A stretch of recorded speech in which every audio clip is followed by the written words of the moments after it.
सुनिएगा ध्यान से बालक लोग, सुनो। चैप्टर हम लोग कर रहे हैं आपका ज्वाइंट प्रोडक्ट का सम कर रहे हैं। ज्वाइंट प्रोडक्ट बाई प्रोडक्ट तो जानते ही हैं कि जब एक कॉमन प्रोसेस करिएगा वहाँ से एक से ज़्यादा प्रोडक्ट निकल जाएगा, ऐसे प्रोडक्ट को ज्वाइंट कहते हैं। अब उसमें जो मेन प्रोडक्ट होगा वो मेन में चला जाएगा और कुछ सब्सिडियरी प्रोडक्ट हो जाएगा। समझ पा रहे हैं क्या बोल रहे हैं? तो सब्सिडियरी प्रोडक्ट को हम लोग कभी कैरी करते हैं, कभी नहीं तो बेच देते हैं रद्दी के भाव में। जैसे मान लीजिए गेहूं का आप खेती करिएगा, बालक सुन रहे हो, गेहूं का खेती करिएगा तो वहाँ से दो प्रोडक्ट निकलेगा, एक गेहूं निकलेगा और एक भूसा निकलेगा। अब जिसको भूसा का काम है वो बेच देता है, जिसको भूसा का काम है वो या तो जलावन का काम में लाता है या तो गाय भैंस को खिलाया जाता है। समझ रहे क्या बोले कि नहीं समझ रहे? तो कॉमन प्रोसेस से जब एक से ज़्यादा प्रोडक्ट मिलता है, ऐसी प्रक्रिया को हम ज्वाइंट प्रोडक्ट कहते हैं। ऐसे ही एक सम है, यहाँ एक कॉमन प्रोसेस हुआ है जिसमें दो प्रोडक्ट मिला है, पी और क्यू। हाथ को स्टॉप रखिएगा, आपको स्टॉप करो। Particular for the year R H follow, ये दिया हुआ है। सेल्स दिया है, मटेरियल दिया है, डायरेक्ट लेबर दिया, variable overhead. Material, direct labour, variable overhead को कहते हैं वेरिएबल कॉस्ट। नीचे फिक्स ओवरहेड दिया है। नीचे बोला है the by product of P is use in manufacturing product Q. By product जो समझ पा रहे हैं, जो बाई प्रोडक्ट क्यू है ये पी के मैन्युफैक्चरिंग में यूज होता है। यूज होता माने निकलता है। इफ उसके बाद क्या बोला, if discontinue the scrap value of by product of product P ₹10,000, advise product Q should be discontinued or not. अगर हम बेचते हैं तो पी को मिल जाएगा रद्दी के भाव में 10,000 रुपये। क्यू बाई प्रोडक्ट है, अगर बेचेंगे तो कितना मिल जाएगा? 10,000। कितना मिल जाएगा? किसको मिल जाएगा? पी को। किसको मिल जाएगा? तो बोला क्यू को क्या हम रख के प्रोडक्शन करें कि बना रद्दी का भाव में बेच दें? रद्दी का भाव में बेच दें, यही आपको एडवाइस करना है। देखिए, advise whether product Q should be discontinued or not. Discontinue किया जाए या नहीं किया जाए, समझ रहे हैं, सुन रहे हो? तो प्रोडक्ट क्यू को क्या करना है, या तो रखना है या तो हटाना है। तो आप अपने मन से तो करेंगे नहीं, एक कैलकुलेशन पे करेंगे। तो इसके लिए हम प्रॉफिट निकालेंगे। क्या निकालेंगे हम लोग? प्रॉफिट। स्टेटमेंट ऑफ प्रॉफिट एक लिखें विदाउट क्यू माने क्यू को कैरी नहीं करेंगे, और एक विथ क्यू माने क्यू को कैरी करेंगे। आप प्रॉफिट वाला स्टेटमेंट जानते हैं, सेल माइनस वेरिएबल कॉस्ट क्या आता है? कंट्रीब्यूशन। कंट्रीब्यूशन में से फिक्स कॉस्ट घटाते तो क्या था? प्रॉफिट। तो यही तो करना है यहाँ पे। सेल्स अगर विदाउट क्यू करेंगे तो 3 लाख और रद्दी का भाव में 10,000, हम लोगों को मिल जाएगा 3,10,000। अगर विदाउट क्यू करते हैं, समझ में क्या बोल रहे हैं? अरे पी का सेलिंग कितना? 3 लाख है ना, और रद्दी का भाव में बेचेंगे तो कितना? 10,000। तो कितना हो गया? 3,10,000। 3 लाख कितना हो गया? 10,000। समझ रहे हैं आप लोग क्या बोल रहे हैं? अगर क्यू को लेके करेंगे तो 3 लाख और इसका 60,000, कितना हो जाएगा? 3,60,000। अगर क्यू को हटा के करें तो रद्दी का भाव में बेचेंगे ना तो 10,000 मिलेगा। तो सेल कितना हो जाएगा? 3 लाख प्लस 10,000, 3,10,000। अगर क्यू को रखें तो उसको कितना बेचेंगे? 60,000। तो 3,60,000। लेस करो वेरिएबल कॉस्ट विदाउट क्यू माने खाली पी का खर्चा लेना मटेरियल में, कितना है? 1,40,000। अब विथ क्यू माने दोनों को जोड़ के लेना है, 1,64,000। मटेरियल के बाद क्या है? Direct labour. डायरेक्ट लेबर है, विदाउट क्यू का मतलब खाली 30,000 लेना है, और विथ क्यू का मतलब 30 और 10 40,000। फिर आपका है वेरिएबल ओवरहेड। कितना वेरिएबल ओवरहेड? वेरिएबल ओवरहेड है 40,000, इसका लेना है, और उसमें एक साथ लेंगे तो कितना लेना है? 52। लेस करेंगे तो क्या आएगा भाई? कंट्रीब्यूशन। थोड़ा सा लेस करके बताइए। पहला का 1 लाख, दूसरा का 1,04,000।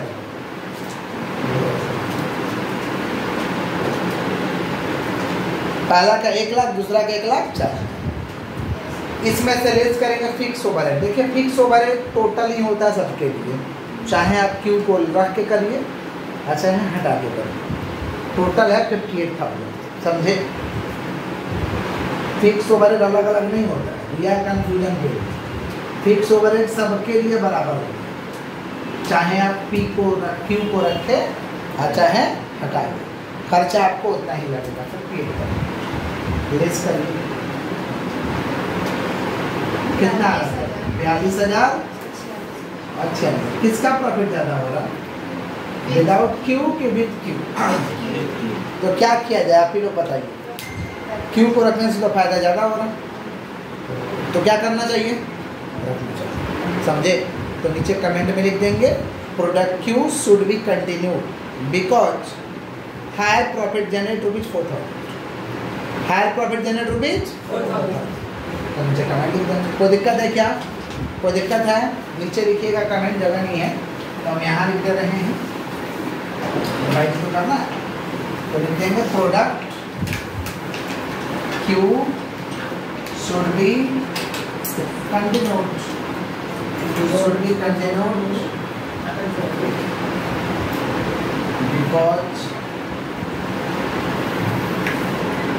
because higher profit generates rupees, ज़्यादा प्रॉफिट जनरेट हो रहा, तो Q को क्या करेंगे भाई? कंटिन्यू रखेंगे, क्योंकि प्रॉफिट हमारा क्या हो रहा है? ज़्यादा जनरेट हो रहा है। कोई दिक्कत है तो बोल दीजिए, कोई दिक्कत है तो कॉपी कर लीजिए फटाक से, दिक्कत नहीं है तो। 2019 का एक सम कर रहे हैं, एग्जाम में आया हुआ है, जो लोग वीडियो कर रहे हैं उनको क्वेश्चन दे दिया जाएगा डिस्क्रिप्शन बॉक्स में, लिंक वहाँ से डाउनलोड कर लीजिए। सुनिएगा ध्यान से, क्वेश्चन है X, A और B। X, A और B दिया हुआ है, समझ पा रहे हैं क्या बोल रहे हैं? X मेन प्रोडक्ट है, A और B ज्वाइंट प्रोडक्ट है। इसका joint expense material, labour, overhead अलग करके दिया है। कभी कभी क्वेश्चन ऐसा पैराग्राफ टाइप का दे देगा, मटेरियल उसके नीचे लेबर, उसके नीचे ओवरहेड, समझे? मटेरियल लेबर है तो लाइन में लिख दिया है ना, पैराग्राफ करके दे देगा, तो हर बार आइएगा मत, समझे? मटेरियल, लेबर और ओवरहेड जोड़ लेंगे तो हमारा क्या आ जाएगा? Total joint cost. टोटल 8500 दिया है, मटेरियल, लेबर दिया 9,000 और 7500, टोटल हो गया 2500। टोटल कितना हो गया? 2500। नीचे सब्सिक्वेंट एक्सपेंस माने प्रोडक्ट जहाँ से अलग हुआ वो खर्चा दिया है। X का दिया है, A का दिया है, B का दिया है। X का दिया है मटेरियल 2500, लेबर 1900, ये 1500, 2500, 1900, 2500। X का सब्सिक्वेंट एक्सपेंस 5,900। B का सब्सिक्वेंट एक्सपेंस दिया 1200, 1600, 900, 1200, 1600, 900, 700। C का सब्सिक्वेंट एक्सपेंस हुआ 1400, 2000, 1050। ये तीनों को जोड़ देंगे तो टोटल क्या आ जाएगा? Subsequent expense. ये तो X का अलग किए, A का अलग किए, B का अलग किए, समझ रहे हैं? ये तीनों को जोड़ देंगे तो टोटल आ गया। अब ये दोनों खर्चा को अगर जोड़ देते हैं, 25,000 ज्वाइंट कॉस्ट, सब्सिक्वेंट एक्सपेंस 14,050, माने खर्च कितना आ रहा? 39,050, 39,050। क्लियर है क्या? ऐसा सवाल में जब सब कुछ दिखाई देगा तो एक बार टेस्टिंग कर लेना है, सेल्स माइनस प्रॉफिट कर, सेल्स माइनस, सुनिए, सेल दिया है 30,000, 20,000, 15,000, टोटल एक तो फर्क। सेल्स है 30,000, 20,000, 15,000। परसेंटेज प्रॉफिट दिया है क्वेश्चन में 40, 30, 25। 30,000 का 40%, 20,000 का 30%, 15,000 का 25%। घटा दिए, घटा क्या है? कॉस्ट ऑफ सेल ये, और कॉस्ट ऑफ सेल तीनों का टोटल कितना है? 43,250। टोटल कितना है? और यहाँ टोटल खर्चा कितना आ रहा है? 39,050। मैंने और कोई ना कोई खर्चा है। कॉस्ट ऑफ सेल मैंने कीमत हो रहा तीनों का 43,250, और यहाँ टोटल खर्चा कितना निकला है? 39,050, यानी कुछ ना कुछ खर्च मिसिंग है। और कॉस्ट ऑफ सेल में क्या खर्चा जोड़ के आता? Selling and distribution. Selling and, तो वहाँ खर्च हो रहा 43,250, आप टोटल खर्चा निकाले 39,050, जो डिफरेंस हो क्या है? Selling and distribution expense. Selling and, तो 43,250 माइनस 39,050, सेलिंग एंड डिस्ट्रीब्यूशन कितना आ गया? 4,200। 4,000 समझे क्या बोले कि नहीं समझे? रिपीट कर रहे हैं, इसमें सब कुछ दिया है, देख लो। ज्वाइंट कॉस्ट तीनों का है, सब्सिक्वेंट एक्सपेंस तीनों का है, तीनों का प्रॉफिट है।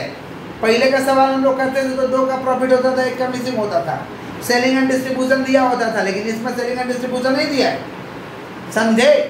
तो इस तरीका का जब सम आएगा तो पहले टोटल ज्वाइंट कॉस्ट का मार लो तीनों का, सब्सिक्वेंट एक्सपेंस मार के एक जगह रख लो, सेल माइनस प्रॉफिट मारो, टोटल से कंपेयर कर लो। अगर सेम है माने बाकी कोई खर्चा नहीं, सेम माने बाकी कोई खर्चा नहीं है, लेकिन यहाँ ज़्यादा है और यहाँ कम है, माने एक तो खर्चा है भाई। कौन सा खर्चा है?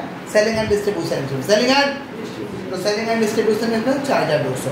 Selling and distribution expense sale के रेशियो मारते हैं, सुन रहे हैं आप? सुन रहे हैं? Selling and distribution expense sales के रेशियो मारेंगे। सेल्स का रेशियो कितना हुआ? 30 20 15। 30 20 15 65 हो रहा, तो 4200 into 30 divided 65, 4200 into 20 divided 65, 4200 into 15 divided 65, बांट के क्या है उसमें से लेस करेंगे सब्सिक्वेंट एक्सपेंस। एक्स का देखो अलग निकाल रहे हैं, ए का अलग निकाल रहे हैं, और सॉरी एक्स का अलग, बी का अलग, सी का अलग निकाल लिए। एक्स का ए भी है, अच्छा एक्स है और ए है और बी है, माफ करिएगा, एक्स है ए और बी, एक्स का अलग, ए का अलग, बी का अलग निकाल दिए। अब इसमें से घटाएंगे तो जो बचेगा वो क्या बचेगा? Share of joint cost. क्या बचेगा? तो चलिए घटा के देखते हैं कितना आ रहा। घटाइए तो कितना आ रहा? 10,162 आ रहा। ये हुआ हमारा शेयर ऑफ कौन सा कॉस्ट? Joint cost. यहाँ आ रहा 9,007 और यहाँ पे आ रहा हम लोग का 5831 यहाँ पे घटा रहे तो 25,000 आ रहा है, तो 25,000 तो ज्वाइंट कॉस्ट है टोटल, माने शेयर ऑफ ज्वाइंट कॉस्ट। सबका अलग अलग बांट दिए। मुख्य रूप से इस चैप्टर में शेयर ऑफ ज्वाइंट कॉस्ट ही बांटा जाता है, बांट के आगे खाली पूछा रहता है क्वेश्चन में ना कि शेयर ऑफ ज्वाइंट कॉस्ट निकालिए, तो आराम से बांट देते। नीचे देखो क्वेश्चन में क्या पूछा है, so how would you apportion the joint expense, कैसे बांटोगे? तो बांट दिए। अब पूछा है certain profit of each product, profit निकालो। बोले यही तो निकला हुआ, वो प्रॉफिट है, वो तो एस्टिमेटेड प्रॉफिट है, प्रॉफिट बोला है। तो प्रॉफिट निकालने के लिए एक और फॉर्मेट हमें ऐसा ही ड्रॉ करना पड़ेगा। प्रॉफिट अगर निकालना है तो फिर से हमें एक ऐसे ही फॉर्मेट को ड्रॉ करना पड़ेगा। कौन कौन सा प्रोडक्ट है? एक्स है, ए है और बी है। ऊपर लिख देंगे स्टेटमेंट ऑफ प्रॉफिट। अब प्रॉफिट कैसे आएगा सुनिएगा ध्यान से। सबसे पहले हम लिख देंगे सेल्स। सेल्स एक्स का क्वेश्चन में है 30,000, ए का है 20,000, बी का है 15,000। इसमें से लेस करेंगे selling expense, selling and distribution expense. यहाँ पे बांट के ऊपर में दिया हुआ देखो, सेलिंग एंड डिस्ट्रीब्यूशन एक्सपेंस कितना दिया है? 1293 और यहाँ कितना दिया? 969। उसमें से लेस करेंगे हम लोग सब्सिक्वेंट एक्सपेंस, इसको हम कहते हैं post split up cost. Post split up जहाँ से प्रोडक्ट अलग हुआ उसके बाद का खर्चा। सब्सिक्वेंट एक्सपेंस भी यहाँ हम लोग बांट के लिखे हुए हैं। देखिए कितना लिखे हुए हैं? 5,900, 3,700, 4,450। उसके बाद लेस करेंगे share of joint cost. Share of कौन सा कॉस्ट? कितना है? 10,162, 9,007 और 5831।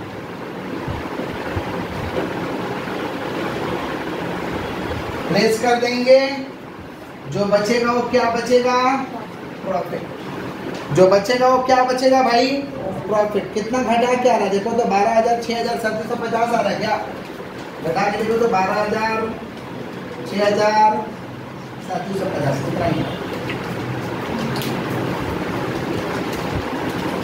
12,000, 6,750। ये क्या है हमारा प्रॉफिट। कोई दिक्कत है? बोलिए, कोई दिक्कत? समझे आप लोग? समझे सभी लोग? ऐसा सवाल बनाया भी है, इसमें खाली एक मिसिंग आइटम था।